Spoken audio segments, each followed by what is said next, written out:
இந்த பெண் குளிக்கப் போகிறாள். ஆனால் அப்போது ஒரு அந்நியன் அவள் மீது தாக்குதல் நடத்தினான்.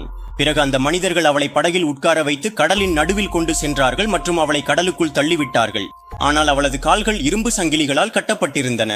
அவள் கடல் மேற்பரப்புக்கு வர முயற்சித்தாள். ஆனால் சங்கிலிகளால் அவள் கடல் அடியில் மூழ்கினாள். அவள் சங்கிலிகளை கழற்ற பல முயற்சி செய்தாள். ஆனால் அதனால் எதுவும் நடக்கவில்லை. சிறிது நேரம் கழித்து அவளது மூச்சு நின்றுவிட்டது.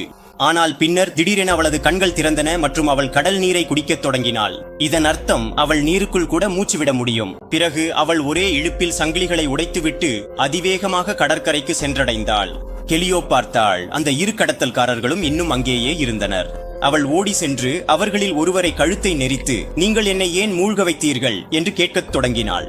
மற்றொரு மனிதன் அவள் மீது தாக்குதல் செய்ய முயற்சித்தான். ஆனால் கெலியோப் அவனை வீழ்த்தினாள். ஆனால் அவர்கள் மீண்டும் அவள் மீது தாக்குதல் செய்ய தொடங்கினார்கள். கெலியோப் ஒருவரை காலால் அடித்தாள். மற்றொருவரின் விரலை முறித்தாள். அவனிடம் யார் அவளை கொல்ல விரும்புகிறான் என்று சொல்ல வைக்க முயற்சித்தாள். ஆனால் அவர்கள் அவளுக்கு எதுவும் சொல்லவில்லை. அதற்கு பிறகு கெலியோப் தனது வீட்டிற்கு வந்தாள். அப்போதுதான் அவள் காற்றிலும் தண்ணீரை நிறுத்த முடியும் என்று தெரிந்து கொள்கிறாள்.